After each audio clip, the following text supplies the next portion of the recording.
जोहार साथियों, हम लोग 45 मजदूर यहाँ बुरी तरह से फंस चुके हैं। हम लोग लगभग एक महीने से सोशल मीडिया के द्वारा अपनी पीड़ा एवं परेशानियाँ साझा कर रहे हैं। आज पुनः 31 दिसंबर 2023 को लगभग एक महीना बीत जाने के बाद भी किसी तरह की मदद ना मिलने पर भारत सरकार और झारखंड सरकार से विनती करते हैं कि हमारी परेशानियों को नज़रअंदाज करने के बजाय एक बार गंभीरता से सोचने की आवश्यकता है।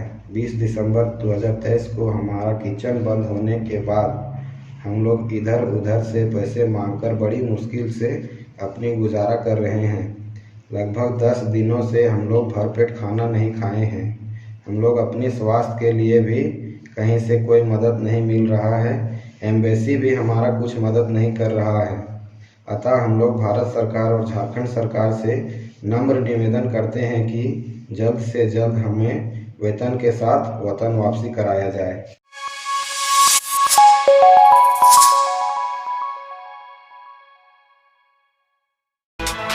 टाइगर जयराम महतो अपने समर्थकों के साथ डीसी ऑफिस पहुंचकर सऊदी अरब में फंसे झारखंड के 45 मजदूरों को वतन वापसी को लेकर के एक ज्ञापन सौंपा। बता दें कि टाइगर जयराम महतो अपने समर्थकों के साथ मंगलवार को डीसी ऑफिस पहुंचकर सऊदी अरब में फंसे झारखंड के 45 मजदूरों को वतन वापसी के लिए एक ज्ञापन सौंपा।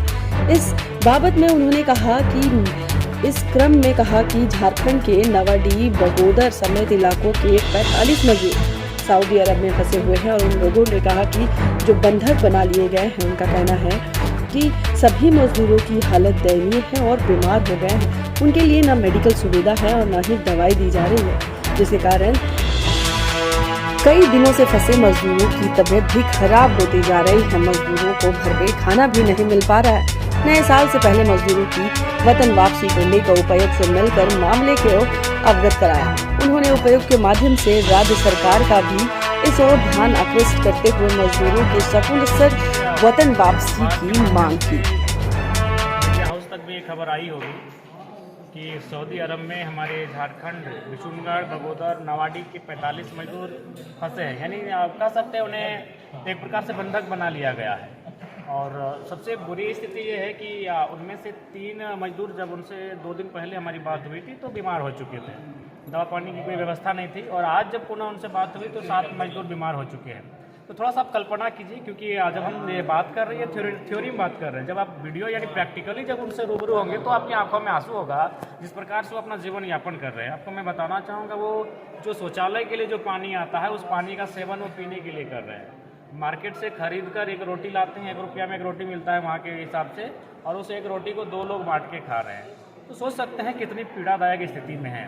तो इसलिए हम लोग आज उपायुक्त महोदय, चूँकि ये समन्वयक हैं केंद्र और जनता के बीच की कड़ी हैं, तो इनके माध्यम से हम लोग इस विषय को संज्ञान में देना चाहते हैं और इनसे आग्रह भी होगा कि इस मामले को गंभीरतापूर्वक लेते हुए अपने शक्तियों का सदुपयोग करते हुए जो 45 मजदूर आज वतन से बाहर हैं और अपने जीवन के साथ संघर्ष कर रहे हैं, कुछ अनहोनी की आशंका से वो कहीं ना कहीं चिंतित हैं, तो उस आशंका से उन्हें मुक्त करते हुए नए साल में जब पूरा देश, पूरी दुनिया जब नए साल का उमंग होकर जश्न मनाए, हम चाहेंगे उसका परिवार के चेहरे पर खुशहाली हो और 45 के 45 मजदूर वतन वापसी करने में सफल।